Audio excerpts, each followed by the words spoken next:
bagwa mu bwiyunge n'imbabazi nk'uko bishaka.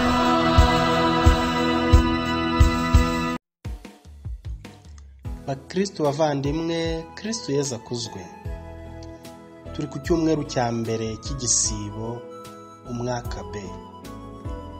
Amasomo matagatifu turi buzirikane kuri iki cyumweru, isomo rya mbere turarisanga mu gitabo cy'intangiriro umutwe wa 9 umurongo wa 8 kugeza ku wa 15. Zaburi ni ya 25 24 mu dukubo. Isomo rya kabiri turarisanga mu ibaruwa ya mbere ya Petero umutwe wa 3 umurongo wa 18 kugeza ku wa 22.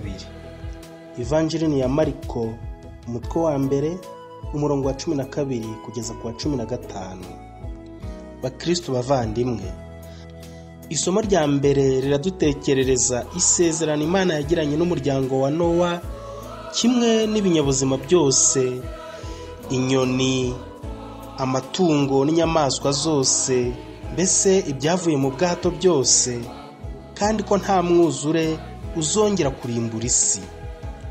Nuko Imana ishyira ikimenyetso cy'umukororombya mu gicu nk'ikimenyetso igiranye n'isezerano n'isi. Imana ntiyivuguruza, icyo Imana isezeranyije umuryango wayo iragikora. Iki gitabo kiravuga kiti, amazi y'umwuzure amaze gukama ku isi, Imana ibwira Nowa n'abahungu be iti, dore ngiranye isezerano namwe n'urubyaro rwanyu, kimwe n'ibinyabuzima byose muri kumwe, inyoni n'amatungo n'inyamaswa zose zo ku isi, mbese ibivuye mu bwato byose, ntavanyemo n'inyamaswa z'ishyamba. Ngiri rero isezerano ngiranye namwe, nta kinyabuzima kizongera kurimburwa n'amazi y'umwuzure, kandi nta mwuzure uzongera kurimbura isi. Imana iravuga iti, dore ikimenyetso cy'isezerano ngiranye namwe n'ibifite ubuzima byose muri kumwe, uko ibisekuruza byanyu bisimburana. Kiza umukororombya wanjye mu gicu, uzaba ikimenyetso cy'isezerano ngiranye n'isi. Ninkoranyiriza ibicu hejuru y'isi, mukabona uwo mukororombya, nzibuka isezerano nagiranye namwe n'ikinyabuzima cyose. Amazi ntazongera kuba umwuzure warimbura ibinyabuzima byose. Iryo ni ijambo ry'Imana. Naho mu isomo rya kabiri, Petero aratwibutsa ko ubwato bwa Nowa bushushanya batisimu. Nk'uko umuryango wa Nowa wakijijwe n'amazi y'umwuzure, bityo n'abemera bose bazakizwa banyuze mu mazi ya batisimu. Tubyumve bavandimwe, Kristo ubwe yapfuye rimwe rizima azize ibyaha by'abantu, bityo nubwo ari intungane apfira abagome kugira ngo abayobore ku Mana, abanje gupfa ku bw'umubiri, hanyuma agasubizwa ubuzima ku bwa roho. Nuko ajya kwigisha ndetse n'abari bafungiye mu buroko bw'ikuzimu, ba bandi bigomekaga ku Mana kera, mu gihe yo yihanganaga birebire kugera kuri ya minsi Nowa yubakaga ubwato, aribwo bwinjiwemo n'abantu bake bagera ku 8, maze bagakizwa n'amazi. Ayo mazi yagenuraga batisimu bakiza ubu ngubu, ariko atari yuhagira ubwandure bw'umubiri, ahubwo yayindi bahakugana Imana ufite umutima utunganye, ikabakirisha izuka rya Yezu Kristo wazamutse mu ijuru, none akaba ari iburyo bw'Imana, akayobokwa n'abamarayika, abanyabutegetsi n'abanyabubasha. Iryo ni ijambo ry'Imana. Bakristo bavandimwe, batisimu ni nk'ubwato bwa Nowa, idukiza urupfu ikanatuyobora mu bugingo bw'iteka.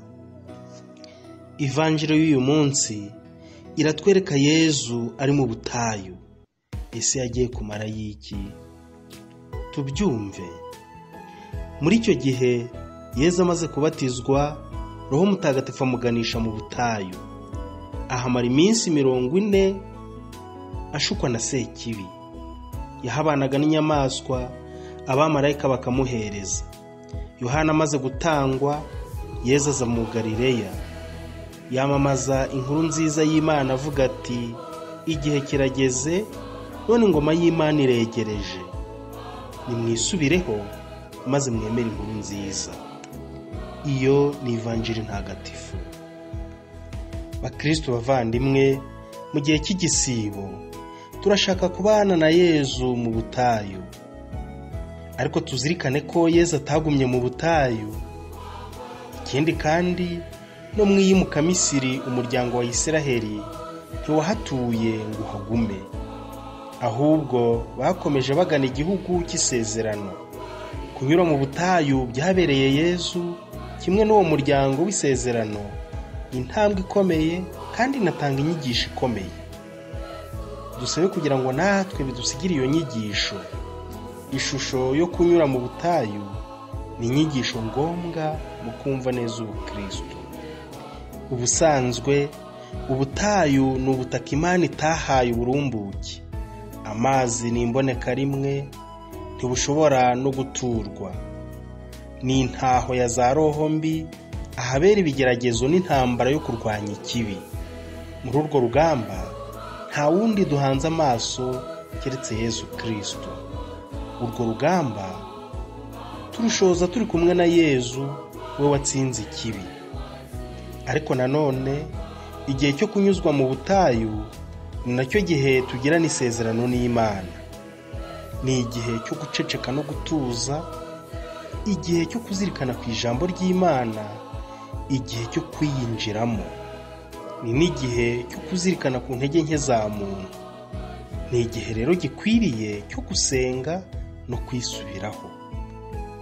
Ingoma yegereje twumvise ni ingoma ya Yezu Kristo. Abari muri iyo ngoma ni abakiriye Yezu kandi baciye bugufi. Kwemera Kristo si ukumwikiriza gusa, ahubwo ni ukuyoborwa nawe muri byose.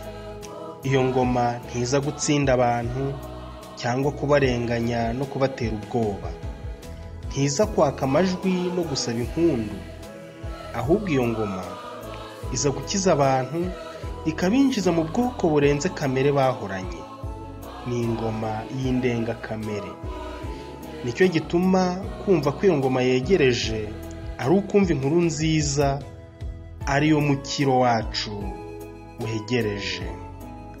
Kuvuga ko ingoma yegereje bivuga ko ihoriza ariko itarashyika burundu, kereka igihe Yezu azagaruka ku munsi w'imperuka. Kugeza icyo gihe nitwumve ko atari twe twegereye ingoma, ahubwo ko ari ingoma itwegereye ikadusanga aho turi hose. Ariko cyane cyane izadusanga muri iki gisibo. Ese tuzayakira tuyinjiremo duhindutse? Icyo ngoma idusaba ni ukwemera no guhinduka. Ese muri iki gihe cy'igisibo tuzakomeza kurangara, kwanga gukira, gusuzugura Nyagasani no gukina na Sekibi? Bavandimwe, iyo Kiliziya twinjiza mu gisibo igira umuhango wo gusigwa ivu. Kiliziya itwumvisha ko turi ubusa. Nk'uko ivu ryavuyemo imbaraga n'ubushyuhe by'umuriro, niko natwe umunsi tuzaba twapfuye imbaraga n'ubushyuhe bizatuvamo, tugasubira mu gitaka aho twavuye. Ariko twagize Imana.